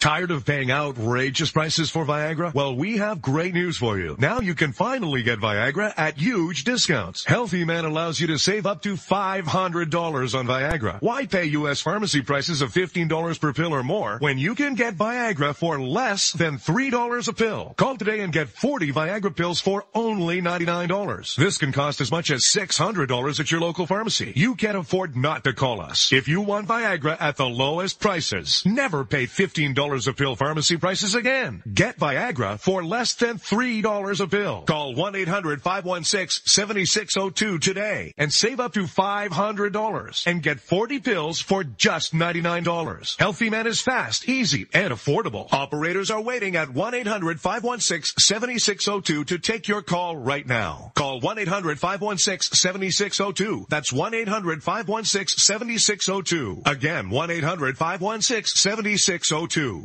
Attention business owners and independent contractors. This is a money-saving message from Tax Mediation Services. If your business owes $20,000 or more in taxes, we can help you today, right now. Listen, dealing with the IRS is no picnic. It's an intimidating and extremely stressful process, and you don't want to go it alone. Our attorneys know every law, every tax break, and every possible opportunity to help you resolve and reduce your tax debt. And if you owe more than $20,000, you may be at the top of their hit list. So don't take your tax debt lightly, because it will not go away on its own. The IRS can seize your bank accounts, your home, and even shut down your business. Call our tax experts today at 1-800-783-0810 and let us deal with the IRS while you focus on your business. That's 1-800-783-0810. Again, that's 800-783-0810.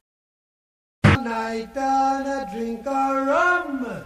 Daylight come and go. Stack banana till the morning come. Daylight come and the man go. Come, Mr. Tallyman, tally me banana. Yes.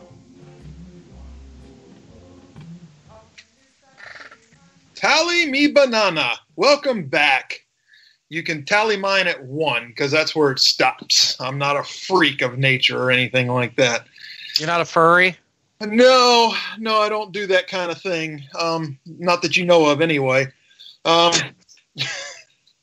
So anyway, welcome back, folks. We had some thoughts rolling as we were heading into commercial break here.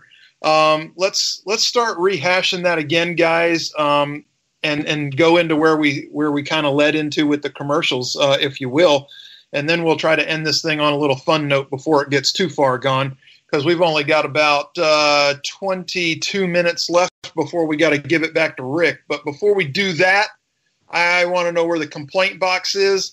I requested one simple 27-second clip of music for this program, and I haven't heard it, and I even provided it. Yeah, except you didn't put it in a DM that didn't have 14 million people in it. So when I went back to find it, I couldn't find it. So suck it. Damn it, Rick. All right. What a fascinating peek behind the curtain here. Well, look, we had a near consensus, and we're going to count Varric as a yes vote, even though he doesn't even know who they are. But I mean, everybody likes Oingo Boingo, right? I mean, right? Evil shenanigans. Anyway, yeah. Okay. So when we left, we were discussing what their Orty and Brad, because I think it was you two that were going. Yeah, what were we talking about? Because during the commercial break, we were talking about other things. Yeah, we led into the caravan. Well, you were talking about the interview. Oh, yeah. So it basically, Jon Stewart, and it blew me away that Jon Stewart, of all people, was saying this, because nobody has been more of a shill for the right than Jon Stewart. But in his interview with Christiane Amanpour, he was just saying, you fall into this trap. And your narcissism is allowing Trump to win. Because every time, you'll stand up and say, we are noble, we are, our profession, he's just shifting everything behind the scenes while you're yelling at him. So, yeah. So how did we veer that into the caravan in Mexico? I was saying that was how that initially became a media creation. They began reporting on this when, they were still down in the Honduras area, and they were pumping it up, and I really believe this was supposed to be their October surprise, and they came to find out that Trump was actually getting traction with the story, and all of a sudden they went from blasting this as their headline piece to stop talking about this because it's helping him, when it was their creation, and they tried to turn it on Trump as if he started to manufacture the story. Well, and I guess like he manufactured the story. Right. That's their accusation. I mean, even Jennifer Rubin, our favorite conservative columnist. Yeah, I can't say it with a straight face, but even she said, stop talking about the caravan because it's helping him. Yeah. Well, and, I guess if somebody's eventually going to get smart enough to figure it out. I don't know. Maybe. Are they too vain? Absolutely. Yes. Absolutely. They think that they drive the narrative. And what they didn't count on, talking exactly about the caravan, they thought they had powerful images with the bridge and the breaking down blockades and them truckfuls of people heading north. And that got blown out of the water by an image of a train carrying Humvees. Yeah. And then, like you said, all of a sudden, don't talk about it anymore.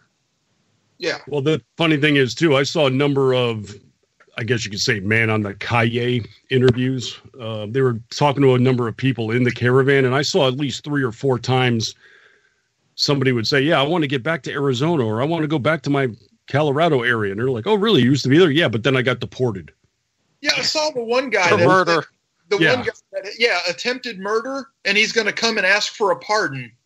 Yeah, while he's wearing a T-Mobile T-shirt and talking about wanting to go back to my home in Arizona where I got charged for murder. Yeah, and getting cash handed to him to help him make the trip. I'd still like to know who's funding that. Yeah, attempted murder, like they give the Nobel Prize for attempted physics. Oh. But no, you're right. I mean, who is funding? We're not allowed to say Soros anymore because that's a dog whistle for anti-Semitism. Right. So, and this, I brought this up a week or two ago. I forget what show it was. Hell, I don't know. I can't even remember what I had for breakfast. But, I mean, there's video of guys walking through the crowds handing them cash. Yeah, here's your cash. Here's your bag from USAID. Right. Who's giving that money? I don't have an answer. Yeah. Well, that's the answer I want. Media matters. Who knows? Who knows? But I would surely love to know. Hey guys, can we talk about the fake bomber, or should we leave that alone? Let's talk about the fake bomber. Oh yeah, that's. You mean Florida man? Florida man. Yeah, Florida man. Hey, wait a minute. Shocker. Before we get into him, I thought we had a Florida man incident here, but it turns out he's actually a local. Guy crashed his car in front of a local elementary school yesterday and got out and stripped down naked and started walking down the street. And, the first thing I thought was Florida man. But no, actually a local. Well, I thought that was the dude that burned down his house or burned down his parents' house last week when he was lighting spiders on fire. And I saw it was local. I saw it was Fresno, but that kind of made sense because Fresno is the Florida of California. God. That just sounds like a terrible place then. What part of Florida, though? Yeah. Let's see. That would be probably Panhandle. Easy. They're close to normal up there. Right. Okay. Close. I don't know. Further down America's Wang. Yeah. Once you get to Daytona and south, you're basically in liberal la la land again. Just a tip. You're just in Riker's waiting room down here for the most part. Yeah, we're talking, was it Dade or Broward where the guy was eating the face off the other guy on the offense? Oh, you're talking about the bath salts? Yeah. Yeah, that was on the causeway going out to Miami Beach. There you go. Of course it was. Yep. Of course it was. Oh, when they busted the bomber, literally, they picked him up by 5 minutes from my house in Plantation, and they put his van out there, and all of America is like, "Holy cow! How did nobody know?" And I'm like, "Do you realize how many of those I pass a week?" Yeah, exactly. Down here, I went to the meat store a few weeks ago, and there was a guy just circling the parking lot. He had a pickup truck, and it had toilets and a stuffed Pink Panther and signs made of glitter and stuff because he had a beef with the local government about a septic tank or something like that. So it was all banner headlines, the local government, the mayor is corrupt and all this because he probably couldn't dig a hole in his backyard. They're all over the place down here. So, okay, let's veer back to Cesar, Sayoc here. How did this guy, and Brad, I've lived down there, so I know what it's like with the salt air and everything like that, the marshes, and how does he keep his van looking like it's freshly painted and the stickers looking like they were just applied the day before? Well, actually, I think when he got picked up, he was working at like a auto detailing shop or a Jiffy Lube or something car related. So I think it was probably, he was doing something on the lunch hour to taking advantage, trick out his van. Yeah.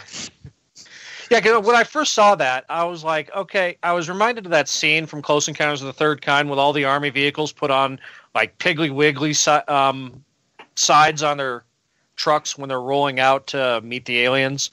Yeah. And I was like you said, I said, that's just too clean. But then, I don't know, this guy, he worked for the WWF, he was Chippendale, he worked for Chippendales, he never actually did any of these things. These are all things he claimed he's worked for in his bankruptcy filings, but he's a major player down in Florida.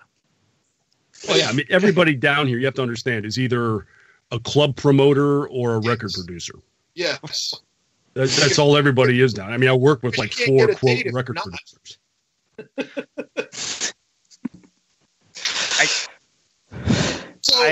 Guys, does this guy even compare? We know none of the bombs were actually exploding, nor were they actually rigged to explode.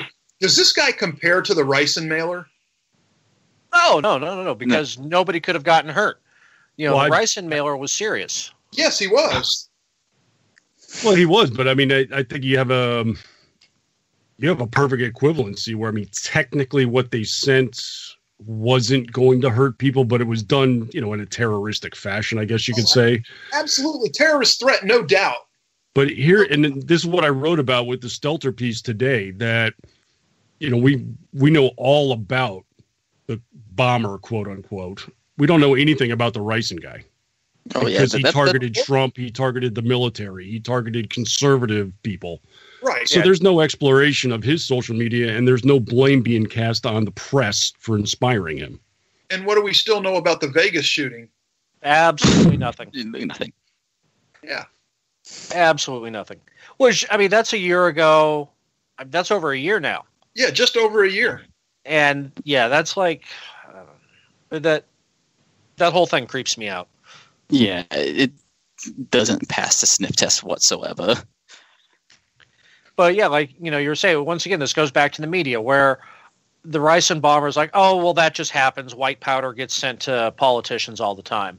But fake bombs sent to CNN, we need to have Don Lemon out there hugging. God, I just hate our media so much. Yeah, and of course, the one that went to, Bill and Hillary. Yeah. I still like, we were talking about that. It was last week when I think Rick, it was right after we finished our show or right in the middle of the show when Joe Biden, when they were looking for the bomb that was supposed to be sent to Joe Biden. It's like, how did they know? Yeah. Yeah. How did they know there was one addressed to him? Yeah. Fakebombs.com, details are baby. still. Was that? There's a website. It's called fakebombs.com. Of course there is. So let me put that in on my Amazon Alexa. Order me some fake bombs. Can we get what are the plans to 3D print fake bombs? Oh, absolutely. Yeah, that's we got to get Borix Cross on to talk about that. You get him on for education or 3D printing. That's his wheelhouse. But well, that's good. I'm not up on the 3D printing as much as I used to be up on printing per se itself. If you ever want to know about the laser functioning in a printer, I'm your guy. I can school you on f-theta lenses and take you all the way there.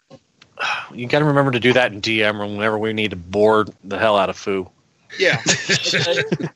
Yeah. Or Lizzie. Yeah. Poor Lizzie, suspended. Ridiculous. Yet Faircon's still here. Yeah, well, I'm seeing that a lot. It's like KBJ got permanently nuked. Yeah. You got Gay Patriot out. If anybody wanted to put on their tinfoil hat and say that they're getting rid of popular conservative voices on Twitter for the election, you can point at that. I mean, it's... Well, and don't forget Laura Loomer coming back out today with her slash tires. Oh, her dry rotted tires. If you didn't see it, somebody tweeted out, I just talked to Laura Loomer. She got an email from Twitter. She didn't do anything wrong, but they had to suspend her account because people were complaining, air quote, liberals. And everybody who's ever been suspended from Twitter went, Twitter doesn't do that. Yeah. Ever. I mean, you're lucky if you get an email at all, and if you do, it's usually saying your account has been suspended due to targeted hateful harassment or some BS thing. But it's kind of funny, is like with Jay, he got the your account is permanently suspended. I got the exact same email he got, and my account came back 4 weeks later, and they said, your account was flagged for posting spam, but your tweet has been restored. I'm like, you took out my whole account, you. It wasn't a single. Anyway, but yeah. So Laura Loomer, she's in tight with Twitter. They told her exactly why, and it was because of liberals. Well, before she was suspended, she slayed me last week because she was, I guess, in the Orlando area or something, and said to Ron DeSantis, who's running for governor, she's like, Ron, I'm driving through town here, and I don't see any road signs or anything. If you want smart people to help you, hit me up. Oh, my God. Does she know any smart people? I was going to say, are you going to give them phone numbers or something? I mean, well, she must. I don't. Who funds her? I think she works for Oh, what's the site? God, it's just no, because she got fired from Rebel Media. Who is funding her now? Somebody actually employs her and pays her to go do this shit. Wasn't she working with the redhead? What's his name? With the beard. I'm drawing a blank now. It's been so long. Chuck Johnson. There you go. Yeah, well, I know she was connected with him a while ago. Sorry. You know, it's funny. You want to talk going back to Julie IHOP or IHOP, whatever her name is. When she was this week when she was totally blasting the president for being anti-Semitic and everything else, she has a selfie taken with her and Richard Spencer, and in the back is Chuck Johnson. Yes. Yes. Self-awareness 101. Yeah. But yeah, I think how does Chuck Johnson get paid?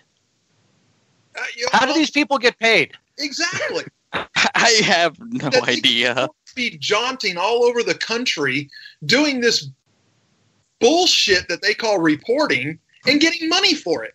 How do I get in on this? Were they all funded by Jacob Wall or what? Oh, God. Oh. Almost went the whole episode. Oh. Check out the big brain on Brad. Hey guys, we got about 7 minutes before we have to let Rick hit the button again. Let's go ahead and hit around the table real quick. Varric, tell us where we can find you on social media and if we should bother at all. You can find me at Born German on Twitter, and that's really about it. And yeah, sure, you can deal with me if you want to. I'm just kind of here shit posting. At Born German for shit posting, folks. I want to thank Varric. He was a little nervous about this. There's a bit of an age discrepancy between Varric and the rest of the panel here. A bit. In all honesty, he's probably young enough he could be mine or Brad's kid. When we were prepping for the show, we all realized that he was born after Kurt Cobain died. Yes. And such a puppy. And he vaguely remembers 9/11.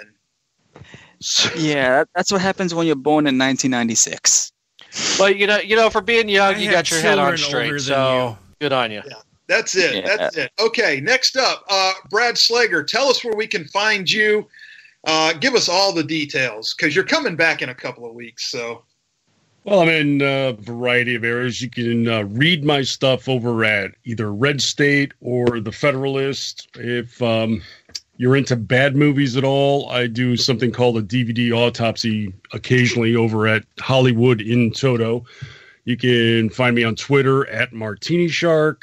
And if you want to hear more of my melodious voice, I do a podcast every week with a vastly superior, smarter Sarah Lee, who's a policy wonk and political expert in D.C. We do a podcast called Marble Halls and Silver Screens, where we combine coverage of where politics and Hollywood entertainment intersect. Excellent. One thing about Brad real quick, too, is that whenever I get into an argument with a climate cultist, he wrote an article a couple years ago on Earth Day for Red State, and it is how the climate change fear, have they contradict themselves always. That is my final word in one of those conversations. I will drop down the link to that. Excellent. And so, really? usually if they're just completely going off the rails, I just drop your article in there and walk away. It's my mic drop. Well, excellent. And folks, the programming reminder is that Brad and Sarah, his co-host, will be with me on my program November 14th. So do yourself a favor and make sure you tune back in for that. We're going to kick it over to Orty. Orty, tell us all about Orty. Well, you can find me every week on Wednesday nights right here on KLRN on FOOBAR, where I co-host with Politabunny. You can find me on Twitter as at Orty Packard. You can also find me on Minds as Orty Packard or the Road Beer. And I too shitpost on Twitter. Excellent. And also, as we tease too, FOOBAR will now be rebroadcast Friday nights on Mojo 5-0. Congratulations, you starting guys. Next week. That's fantastic. That is fantastic. And the man behind the scenes that makes all of this stuff possible, the host of America Off the Rails, the producer of my show, the producer of FOOBAR, Rick, the man, tell us. Yeah, you can follow along with me on Twitter at RowdyRick73. You can find me on Facebook at Rick, or just search for Rick Robinson. And you can also follow along with the station at KLRN Radio. If you like what we're doing here, please go give the station a like on Facebook as well as a follow on Twitter. And you can also follow the station on Minds at KLRN Radio. I'm actually setting up a new Minds account because I decided to change my @ back when I was this close to getting a morning show locally, and can't change it on Minds, so I'm going to have to set up a new account. But that's everywhere you can follow me. You can find me here pretty much most nights. I'm either behind the mic or in front of the mic. I do America Off the Rails, voice holding up and traffic notwithstanding, usually 4 nights a week. Mondays and Fridays is 10 Eastern, and then Tuesdays and Thursdays is 9 Eastern. And then I do Jen and Rick at 10 Eastern on Tuesdays and Thursdays, and Robinson and Wright Friday nights at 11 Eastern. So if I'm not in front of the mic or behind the mic, I'm probably taking a nap. Jesus. It's the busiest FOB I know in this business, I'm telling you now. Is there a Jen and Rick tonight? No, sir, because this would be Wednesday, sir. Oh, it would be Wednesday. That's right. So that would be tomorrow night. Yes, sir. Oh, that's interesting. Okay. That's interesting. Wow, he makes me just sound so pathetic. I'm going to go from here and watch some Elvira movies or something. Hey, you think you're pathetic? Wait till you get a load of this, okay? I'm just a guy that Rick talked into doing a radio program a few years ago. We actually met each other on Facebook, running like-type pages, and then I abandoned Facebook and came to Twitter, and I have not looked back. I commend you, Rick, for sticking with Facebook. They can suck sewer water through a straw as far as I'm concerned. But you can find me at TCC_Grouchy on Twitter. No, I'm not doing the Minds thing yet, but I guess I will since everybody else seems to be. Jesus Christ, you people are unbearable. I drag you everywhere, sir. You might as well just get used to it. Might as well get used to it. We've been doing this for what, almost 3 years now, Rick? Yeah, it's longer than that, sir. Are we over 3 years? Brother, I've been in the house I'm in now for almost 3 years. We were doing this for 2 years before I moved. Holy crap. We've been doing this for 5 years? Yes, sir. I don't even know how many shows I've done then. I remember celebrating 100, but that seems like forever ago. Well, we actually kind of stopped counting because I started running out of storage space, so every so often I have to archive your shows. Well, there you go. You can find them all on YouTube, though. I am strictly right here on Twitter only for now. And like I said, it's at TCC_Grouchy. Guys, I want to thank you all for doing this tonight. This is longer than we normally do anything, with the exception of the year-end roundup that we did last year. Yeah, that was fun. Maybe election night coverage. But this was special, and I really had a blast, and I want to thank you all for being a part of it and making it what it was. And everybody out there listening, my show, FOOBAR, Brad's podcast, Rick's plethora of shows. If you like them, tell your friends. If your friends like them, you need new ones. But join us for them anyway every week, right here. Finally! You thought I forgot. You realize I made you wait just because I knew you'd razz me on air if I never played it till the end.